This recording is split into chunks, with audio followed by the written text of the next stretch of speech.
사랑하는 우리 성도님들, 사람은 언제나 필요 가운데 살고 있습니다. 공기나 물과 같은 자연적인 요소들이 필요한 것은 말할 것도 없거니와 우리는 재물도 필요하며 건강도 필요하며 소속감도 필요하며 때로는 사람으로부터의 인정과 존경도 필요하게 됩니다. 살 수 있는 집도 필요하거니와 먹을 수 있는 양식도 필요합니다. 입어야 되는 의복도 필요하며 사람들로부터 받을 사랑도 필요합니다. 또 우리가 사랑할 수 있는 이런 대상도 필요한 것이 바로 인간인 것입니다. 사람이 언제나 필요 속에 살고 있다는 것은 우리 인간이 피조물이기 때문에 오는 필연적인 결과라고 말할 수가 있습니다.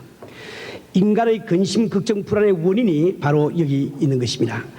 필요한 것은 있는데 그 필요한 것이 혹시 내 손에 들어오지 않으면 어떡하나, 또 내 손에 있는 필요한 것들이 혹시 사라지면 어떡하나, 우리는 항상 전전긍긍하면서 살아가고 있는 것입니다. 우리 성도들, 우리는 흔히 인생을 전투에 비기도 하며 생존 경쟁이라는 어휘를 쓰기도 합니다. 이것은 우리가 서로 필요한 것이 얼마나 많이 있는지 이것을 단적으로 설명해 주고 있는 것입니다. 우리가 아침 일찍 일어나서 때로는 인간의 도리마저 저버리고 때로는 성도로서의 본분마저 저버리고 동분서주하면서 밤늦게까지 애를 쓰는 이유는 무엇입니까? 바로 우리에게 필요한 것들을 구하기 위한 노력인 것입니다. 사람은 피조물이기 때문에 필요한 것이 있기 마련이요, 그 필요한 것을 입수하기 위해서 평생을 살아가다가 죽어가는 것이 인생이라고도 말할 수가 있습니다. 그렇다고 하여 우리가 필요한 것을 다 가지게 되는 것은 결코 아닙니다. 필요한 것이 더 없는 이런 그 상태에서, 만족한 상태에서 생을 살고 있는 사람은 아무도 없습니다.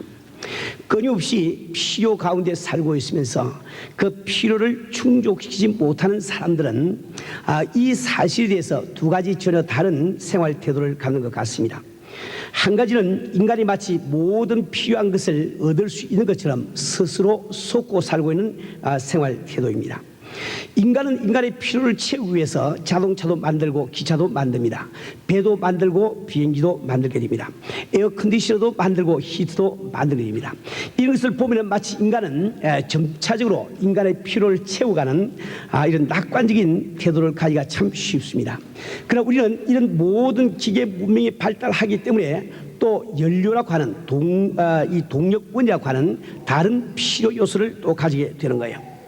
우리 성도들, 우리가 오늘날 이 걸프만의 이 뭡니까 그 위기로 말미암아 세계가 전전긍긍하면서 우리가 참 하루하루를 지나고 있는 것, 이것도 바로 이 동력원을 필요하는 필요 때문에 오는 결과라고 말할 수가 있습니다.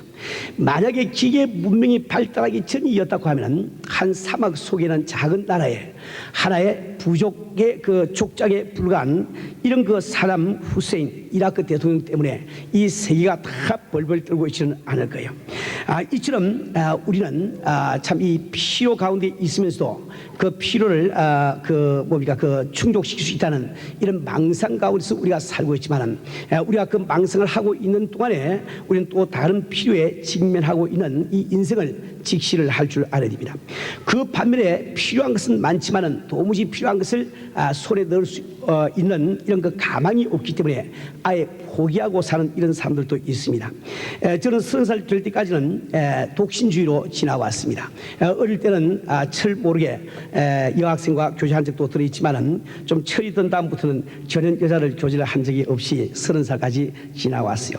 그럼 왜 그런 거 하니까 저는 어릴 때부터 혼자 살아오면서 정말 이게 너무 이게 사랑이 그립고 인정이 그립기 때문에 내가 결혼을 하게 되면 내 송두리째 내 모든 것을 다 주고 또 다 받을 수 있는 이런 참 여인을 필요로 하고 있는데 도무지 이 세상에서 그런 여인을 발견할 것 같지가 않았습니다. 그래서 아예 없는 여인을 찾기보다는 혼자 살자 이게 포기를 하고 독신주의로 지나다가 우리 사람을 다행히 만나서 결혼을 하게 됐지요.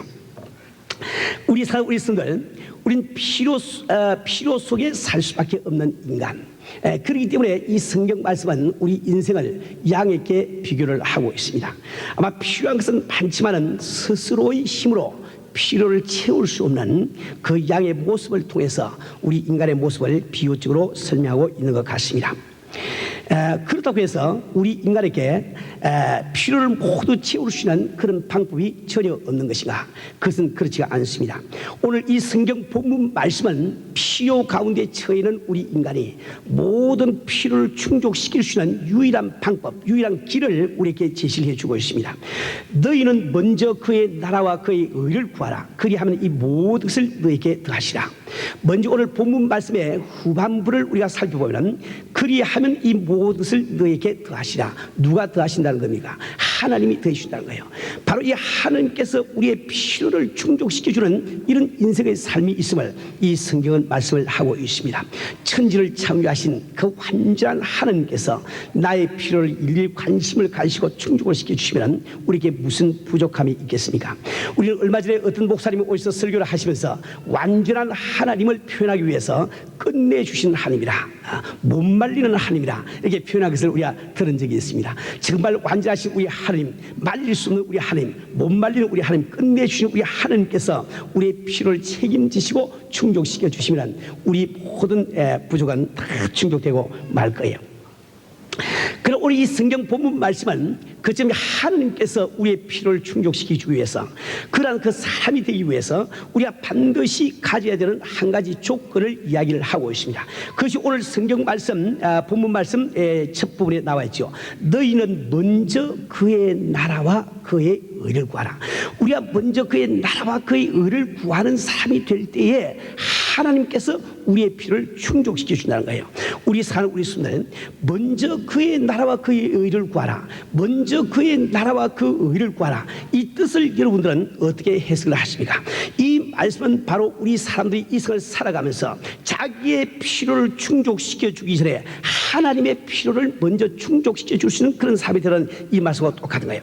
이 성경 말씀은 우리 인간이 스스로의 필요를 충족시키고 애를 쓰지 아니하고 먼저 하나님의 필요를 충족시켜 주기 위해서 애를 쓸 때 하나님께서 바로 우리의 필요를 충족시켜 주심을 말씀을 하고 있는 겁니다. 우리 사는 우리 순간 우리는 정말 인생을 지혜롭게 살 줄 알아야 됩니다. 지금도 우리는 많은 필요 가운데 허덕이며 살고 있습니다. 어떤 사람은 사업이 부진하여, 어떤 사람은 건강이 좋지 않아서, 또 어떤 사람은 가정 문제 때문에, 혹은 어떤 사람은 인간관계 때문에 고심하면서 살고 있습니다. 우리는 스스로 이런 필요를 충족시켜 보기 위해서 몸부림을 치고 있지만 우리의 노력만으로는 불가능한 인간의 한계를 깨달을 줄 알아야 됩니다. 이것이 바로 지혜 가운데 지혜라고 할 수가 있습니다. 그래서 잠언 3장 5절 말씀에는 너는 마음을 다하여 여호와를 의뢰하고 내 명철을 의지하지 말라고 우리에게 권고를 하고 있는 겁니다. 이 성경 말씀에는 인간이 자기의 필요를 도외시하고 하나님의 필요를 먼저 충족시켜 드리려고 할 때 하나님께서 그 인간의 필요를 어떻게 충족시켜 주시는지 많은 이야기들이 기록이 되어 있습니다. 그 가운데 오늘 저는 몇 가지만 소개를 하기를 원합니다. 우리가 잘 아는 오병이어의 기적을 한번 생각해 보십시다. 이 어린 아이가 지금 떡 5덩이와 물고기 2마리가 남아 있습니다. 이것은 한 사람의 점심 한 끼니밖에 안 된다고 성경학자들은 이야기를 하고 있어요. 이 아이는 집까지 돌아갈 때 밤낮을 길이 되는지, 혹은 하루 길이 되는지, 혹은 이틀 길이 되는지 우리는 알지를 못합니다. 이 아이는 이 먹을 것을 놓쳐버리면 자기 배를 채울 수 있는 길이 도무지 없습니다. 그러나 이 아이는 현명하게도 자기의 필요를 충족시키기 전에 주님의 필요를 먼저 충족시킬 줄 알았습니다. 그래서 그 오병이어를 내어놓았단 말이에요. 그 결과에 어떤 일이 벌어졌습니까? 이제 5,000명을 다 먹이고도 이제 나머지를 12광주를 거두다고 성경 기록을 하고 있습니다. 이 12광주리를 거두신 우리 주님께서 제자들을 명해서 그 12광주리를 어떻게 처리하라고 말씀하셨을까요? 아마 짐작컨대 그 오병이어를 바친 그 아이에게 내가 가져갈 만큼 마음껏 가져가라고 먼저 이야기를 했겠죠. 다시 말하면 한 끼니에 그 나의 필요를, 나를 위해서 필요를 채우지 아니하고 하나님의 필요를 위해서 드린 그 아이에게 아주 며칠을 먹을 수 있는 이런 양식이 공급된 것을 잘 볼 수가 있습니다. 뿐만 아니라 열왕기상 17장에 나오는 사르밧의 과부의 이야기를 생각해 보시길 바랍니다. 우리가 잘 아는 대로 엘리야는 아합의 칼날을 피해서 이제 그리 시내가에 숨어서 살고 있습니다. 끼니마다 까마귀를 통해서 하나님이 공급하시는 떡과 고기를 먹으며 잘 지나고 있습니다. 그런데 이스라엘을 향하신 하나님의 진노 때문에 비가 한 방울도 떨어지질 않습니다. 드디어 이 그리 시내도 물이 말라가기 시작합니다. 그때 우리 하나님께서는 엘리야에게 말씀하시를 내가 이제 시돈 땅에 있는 사르밧으로 가면은 너를 공개할 사람이 있으리라 말씀을 하십니다. 엘리야가 이제 사르밧 땅으로 가서 그 성문 앞에 이르렀을 때 그는 한 과부를 만나게 됩니다. 그 과부는 나무를 줍고 있습니다. 그때 엘리야는 그 과부에게 물과 떡을 요구를 하게 됩니다. 그때 과부가 엘리야에게 답변한 그 답변이 열왕기상 17장 12절에 기록이 되어 있습니다. 당신의 하느님 여호와의 사심을 가리켜 맹세하노니 나는 떡이 없고 다만 통에 가루 한 움큼과 병에 기름 조금뿐이라. 내가 나무가지 두엇을 주시다가 나와 내 아들을 위하여 음식을 만들어 먹고 그 후에는 죽으리라. 다시 말하면 있던 양식이 다 떨어졌습니다. 이제 정말 얼마 안 되는 한 움큼의 가루와 이게 조금의 기름밖에 없습니다. 이것마저 떨어지고 나면은 이 기근이 다 이렇게 기근이 엄습하고 있는 그 땅에서 양식을 도무지 구할 길이 없음을 이 과부는 너무나 잘 알고 있습니다. 정말 그에게는 절대절명의 필요가 바로 이 한 움큼의 가루요, 바로 이 기름입니다. 그런데 엘리야는 말씀하시기를 그렇게 하지 말고 그 가루를 가지고 먼저 떡을 만들어서 나에게 먼저 가져오고 남는 것이 있거든 너는 먹으라고 이야기를 합니다. 정말 우리가 인간의 상식으로 생각하면 참으로 몰인정한 그런 이야기입니다. 그러나 이 과부는 그 말씀에 순종을 했습니다. 다시 말하면 자기의 필요를 채우기 이전에 하나님의 필요를 채우기를 원했단 말이에요. 그 결과에 어떤 일이 일어났다고 성경 기록이 되어 있습니까? 3년 반 동안 그 가뭄 가운데서 그 기근 가운데서 이 과부의 집에 있는 이 가루통에는 가루가 떨어진 적이 없습니다. 그 기름통에는 기름이 떨어진 적이 없단 말이에요. 바로 인간의 필요를 채우기 이전에 하나님의 필요를 먼저 충족시키려고 하는 그 사람을 통해 그 사람을 향해서 하나님께서 어떻게 그 사람의 필요를 충족시켜 주는지 단적으로 말씀을 해주고 있는 거예요. 이 성경은 오늘 본문 말씀을 뒷받침해 주는 좋은 예가 나와 있습니다. 그것은 이스라엘 백성들이 광야에서 성막을 지을 때의 이야기입니다.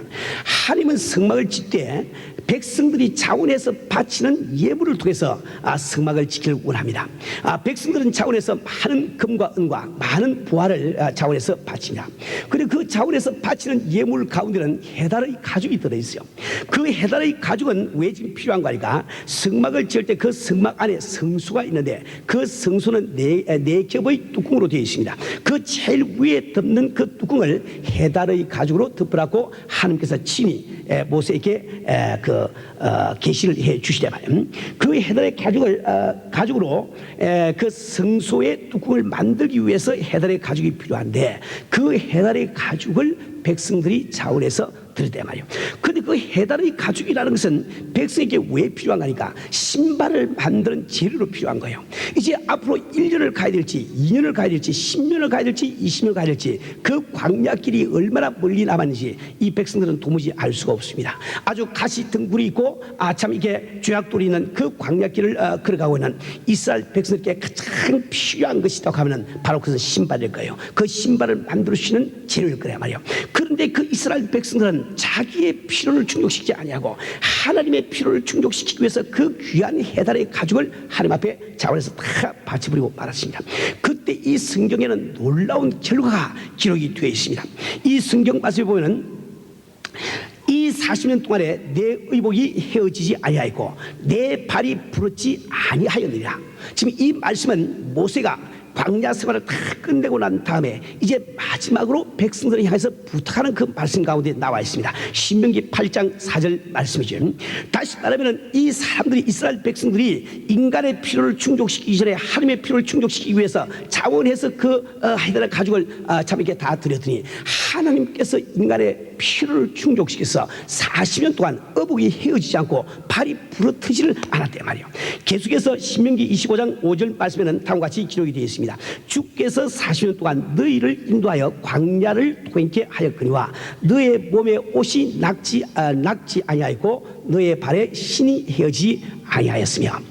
우리 사람 우리 순들 우리 하나님께서 우리의 필요를 충족시켜 주시려면 무엇을 우리가 얻지를 못하겠습니까? 하나님께서 우리의 필요를 충족시켜 주기를 원하시면 모든 문제가 다 해결되어 버리고 마는 겁니다. 우리 사는 우리 성도들, 우리 앞에는 두 가지 길이 놓여 있습니다. 내가 나의 힘으로 나의 필요를 충족시키기 위해서 아둥바둥 참 일생을 지나는 이런 참 인생이 있는가 하면, 내가 먼저 하나님의 필요를 충족시켜 드림으로 말미암아 하나님께서 나의 필요를 충족시켜서 언제나 시내까지 심겨온 나무처럼 참으로 형통하는 이런 삶을 우리가 살 수 있단 말입니다. 우리 사는 우리 성도들, 우리는 정말 이 인간의 필요를 내 스스로 충족시키기 이전에 내 사랑하시는 주님의 필요를 먼저 충족시켜 드리는 이 성도님 되시를 주의 이름으로 축원을 합니다.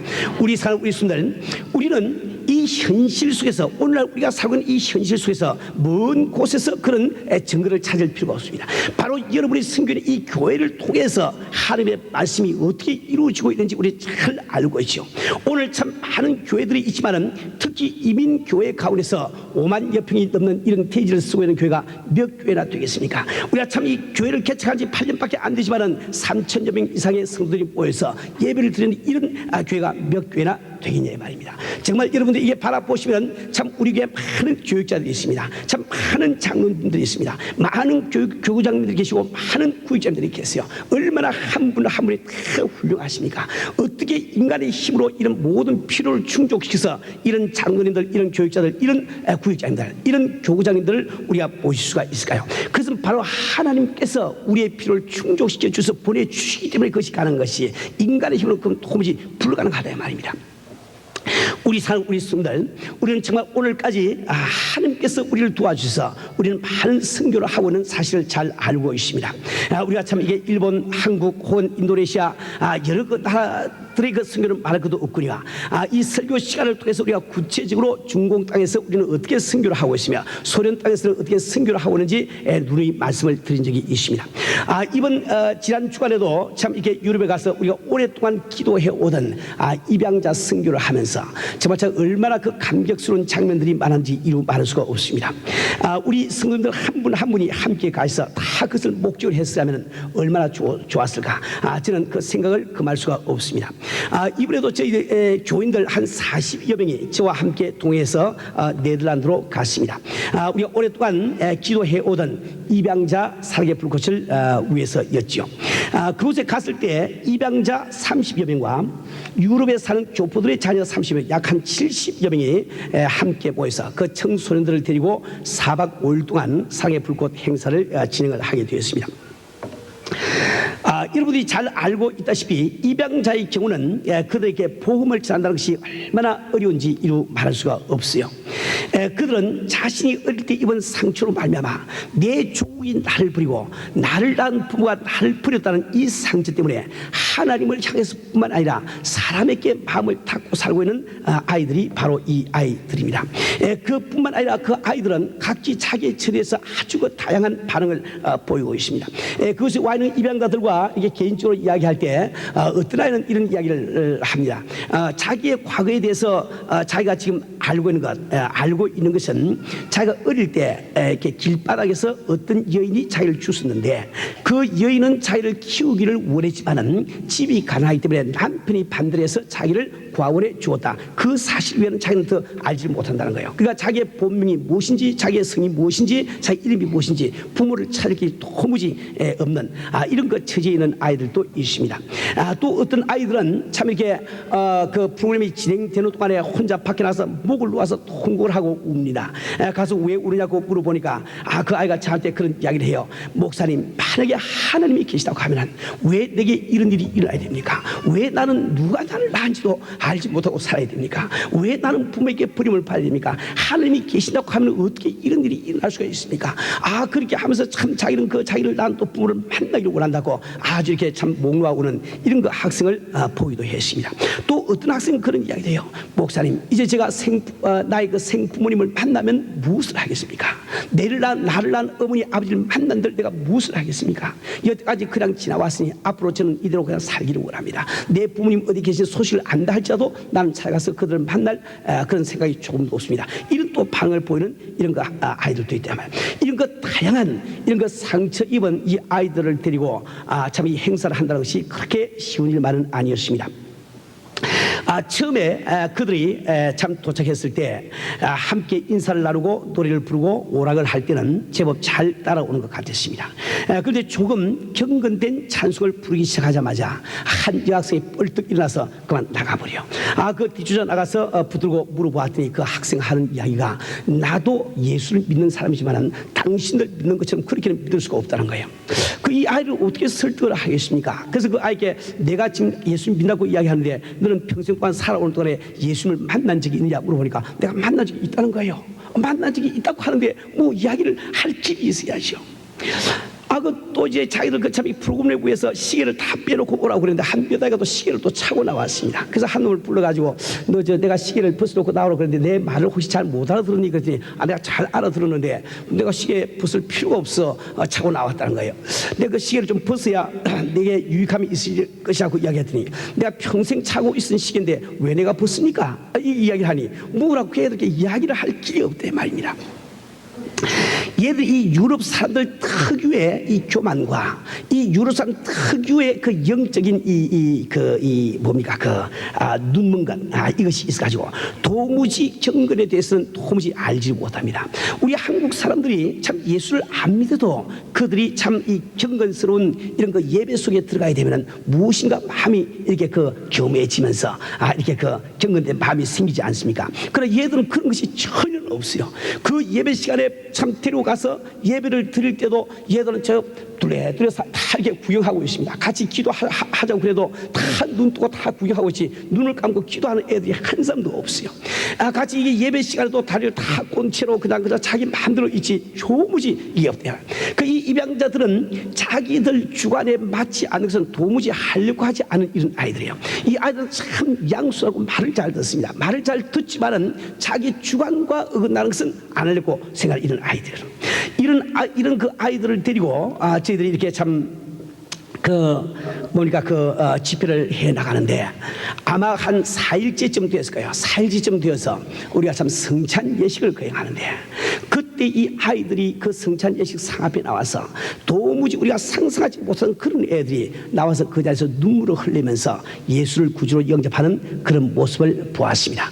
또 하루가 더 지나서 마지막 날이 되었을 때 그 간정 시간에 그 간정하는 그 모습, 마지막에 헤어지는 그 모습은 정말 우리 팀 멤버로 가신 우리 성도들은 평생 동안 뇌리에서 사라지지 않을 거예요.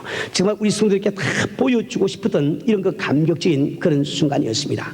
정말 이 가운데, 이런 아이들 가운데 누가 나와서 간증을 할 것인가, 우리 팀 멤버들도 상당히 걱정을 많이 했다고 이야기를 해요.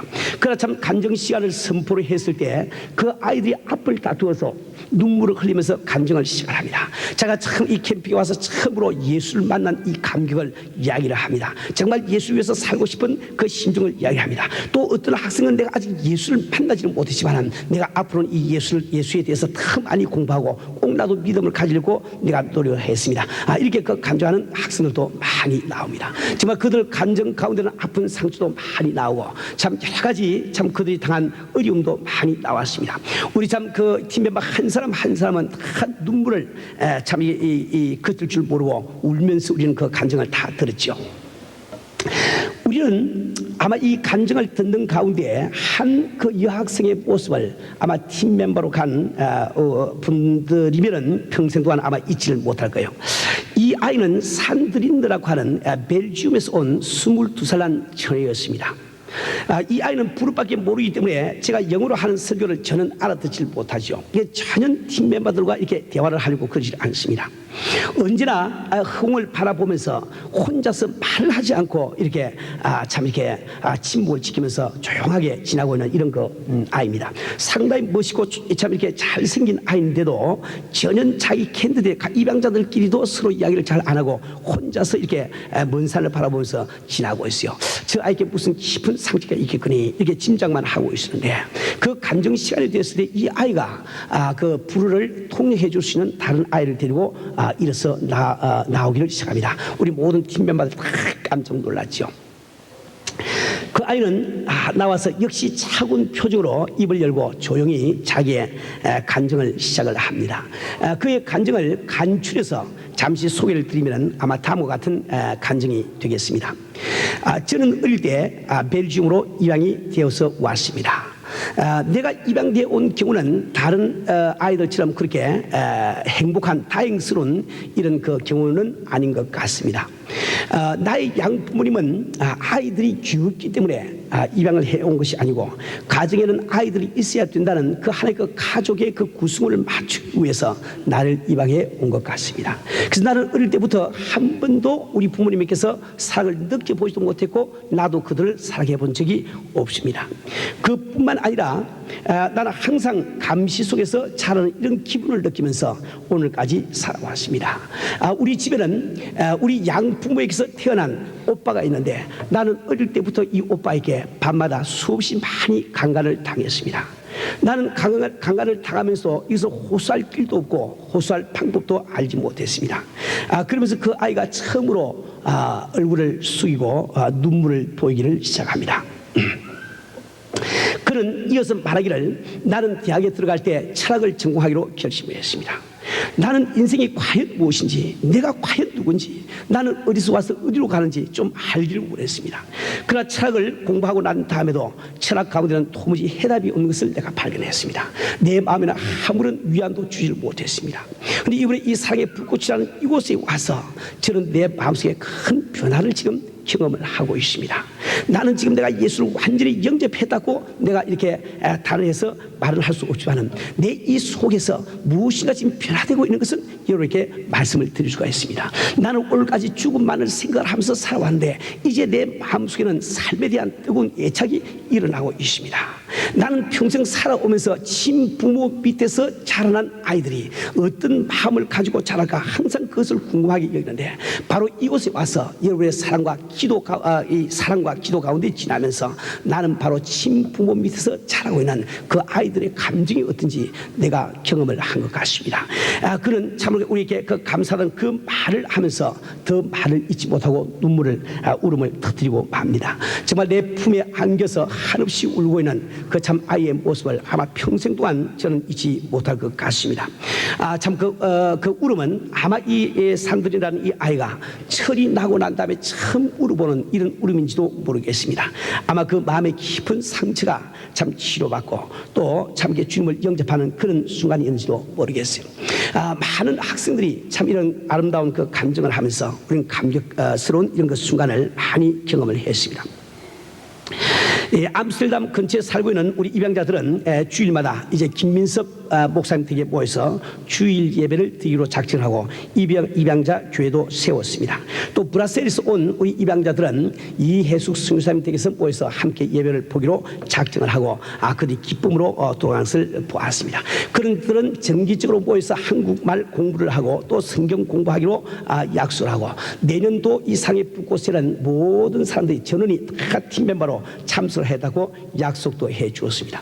우리 팀 멤버들이 지금 돌아온 지가 얼마 안 되는데 벌써 팀 멤버들에게 그 입양자들께서 편지가 오고 있습니다. 어제 그저께 이 그 캔디 가운데 이 노르베르트 루라고 하는 네덜란드 이 남학생에게서 편지가 온 것이 있어요. 그 편지 가운데 보면은 이런 사연이 중간에 나옵니다. 지난 4박 5일간의 사랑의 불꽃은 전혀 예상치 못한 일이었습니다. 주님을 발견하고 만난 기쁨이 지금도 나의 마음속에 뜨겁게 자리 잡고 있습니다. 아직도 구름 위에 떠 있는 기분을 어떻게 할 수가 없습니다. 나는 오늘까지 한 번도 나의 양부모를 고맙게 여겨보지도 않았고 어떤 사랑도 느끼지 못했습니다. 그러나 이제는 달라졌습니다. 나는 마음으로부터 그들에게 감사하게 되었고 진심으로 양부모님을 사랑해 되었습니다. 이 모든 것이 팀멤버 여러분의 뜨거운 기도와 사랑의 결과인 줄 알고 감사합니다. 이런 구절도 나와 있습니다. 우리 사는 우리 순간 어떻게 우리는 이 모든 일을 다 하고 있을까요? 우리가 잘나서 하고 있는 게 하나도 없겠지요. 우리 노력으로 되는 일도 하나도 없겠지요. 우리 주님께서 우리의 필요를 충족시켜 주시기 때문에 이 모든 것이 가능한 것입니다. 그런데 우리가 주님께서 우리의 필요를 충족시키기 위해서 우리가 한 일이 무엇입니까? 우리 교회에서는 첫 참 이 세 가지 모일 그때부터 바로 우리의 필요를 충족시키기 이전에 주님의 필요를 충족시켜 드리기 위해서 우리는 예산 절반을 선교비로 쓰기로 작정을 했습니다. 우리가 교회 참 우리가 개척할 그 당시에 그 개척 멤버 가운데서는 저에게 그런 말씀하신 분들도 많이 계세요. 목사님, 이제 우리가 참 교회를 개척하니 우리 교회는 피아노도 필요하고 organ도 필요할 것입니다. 이제 교인들이 모이면 냉면 그릇도 필요하고 무슨 이렇게 이 국밥 그릇도 필요한데 이것을 다 우리가 장만하고 난 다음에 그 다음에 우리가 선교를 해야 되지 않겠습니까? 이렇게 말씀하신 분도 그때 계시다 말입니다. 그러나 이 성경 말씀을 통해서 바로 우리가 하나님의 필요를 먼저 충족시켜 드리는 그것이 바로 우리의 필요를 충족시키는 그 길임을 내가 알고 있었기 때문에 그때 과감하게 우리 교회는 예산 절반 이상을 선교로 써야지, 그렇지 않다고 하면 나는 목회를 못하겠다고 아주 딱 잡아떼어서 이야기를 했습니다. 그래서 우리 교회는 그때부터 정말 인간의 필요를 생각하기 전에 우리 주님의 필요를 먼저 생각하는 이런 교회가 되어왔다 말입니다. 지금 우리 참 교육자들에게도 심히 감사하게 느끼는 것은 아마 지금부터 한 3, 4년 전이라고 제가 기억합니다만은 그 당시 우리 교회 교육자님들이 한 40여 명 이렇게 일을 하고 있었습니다. 우리 이 교회가 정말 하나님의 필요를 먼저 충족시켜서 선교를 해야 되겠는데 그렇게 우리가 꼭 그렇게 하기 위해서는 주일날 여러분이 헌금을 하고 나면은 헌금을 개수하는 그 순간에 반을 잘라서 선교비로 써버려야지. 안 그러면 교회라는 곳은 다 돈이 언제나 필요한 곳이니까 그 돈을 남겨두면은 이 교회 경상비로 돈을 써버린다 말이에요. 써버리고 나면 그걸 갚을 길이 없습니다. 그러니까 우리가 절반 이상을 우리가 참 이렇게 선교를 해야 되겠는데 그 일을 실제로 옮길 길이 없다 말입니다. 그래서 저는 그 당시에 우리 교육자들에게 그런 말씀을 드린 적이 있어요. 우리 교육자 여러분들, 우리가 정말 주 앞에 부름을 받고 헌신한 목적이 무엇입니까? 우리는 바로 은혜교회를 섬기면서 우리 은혜교회 교인들이 주님의 나라 가서 큰 상급 받는 사람 되기 위해서 우리는 그것을 위해서 우리가 부름을 받지 않았습니까? 그것을 위해서는 우리 교회가 선교를 해야 되는데, 그래서 우리는 주님 앞에 약속하기를 이 교회 예산을 절반 이상을 선교비로 쓰기로 작정을 했는데 이 교회 자꾸 경상비 때문에 이 주일날 돈을 딱 잘라서 선교비로 지출을 하라고 그런데도 장로님들이 이걸 못 하신다 말이야. 그 왜 그런 말이야? 장로님들 입장에서는 우리 교육자들에게 월급을 드려야 되니까 만약에 돈이 나중에 모자라서 목사님 월급을 못 드리면 어떡하고 우리 전사님 월급을 못 드리면 어떡하고 자꾸 걱정을 하시니까 과감하게 이걸 못 한다 말이야. 못하기 때문에 우리 장로님들로 하여금 안심하고 그 일을 하기 위해서는 우리 교육자들이 결단이 필요합니다. 우리가 이왕에 우리 성도님들이 주님 앞에 가서 상급 받게 하기 위해서 우리가 목회를 한다고 하면 우리가 오늘 우리가 가기로 해서 만약에 주일날 절반을 잘라서 선교비로 내보내고 돈이 없어 우리가 월급을 못 받을 때는 우리가 월급을 안 받고 일을 하겠습니다. 우리가 결의를 해서 장로들에게 우리 알려드립시다. 그래야만 우리 장로들이 안심하시고 이 선교의 사명을 감당할 줄 압니다. 그때 저는 우리 교육자들에게 그렇게 제가 호소를 했습니다. 만약에 우리가 세 끼니 밥을 먹고 우리가 참 목회를 지금 하고 있는데 우리 성도들을 상받게 하기 위해서 두 끼니를 먹어야 되면 두 끼를 먹고 일을 합시다. 만약 우리가 두 끼니를 먹으면서 일하고 있는 우리 참 교육자가 계신데 한 끼니만 먹어야 된다고 하면 우리 한 끼니만 먹으면서 우리 일을 합시다. 지금 한 끼니밖에 못 먹는 우리 교육자들이 있는데 만약에 월급을 적게 받아서 라면밖에 못 먹으면 라면이라도 먹으면서 우리가 일을 합시다. 그럼 만약에 라면도 못 먹게 되면 그 라면만은 내가 책임지고 어디서 구해도 내 구해와서 줄 테니 우리가 같이 오늘 결단을 내립시다. 이렇게 얘기할 때 우리 교육자 가운데 한 분도 남김없이 전부 다가 아주 만장일치로 가기로 했습니다. 그래서 우리가 참 그때 우리 장로님들에게 우리가 월급을 교회 수입이 없으면 우리 월급을 안 받고 적게 받고 우리가 일하게 했으니 안심하시고 절반을 탁 해서 선교로 쓰세요. 이렇게 이야기를 한 적이 있거든. 그 결과로 지금 현재 우리 교육자님들이 한 달 월급을 완전히 못 받고 있어요. 못 받고 있지만 우리가 그 한 결단이 있고 우리가 한 결의가 있기 때문에 한 사람도 불평불만 없이 열심히 일하고 있는 것을 여러분도 잘 알고 있습니다.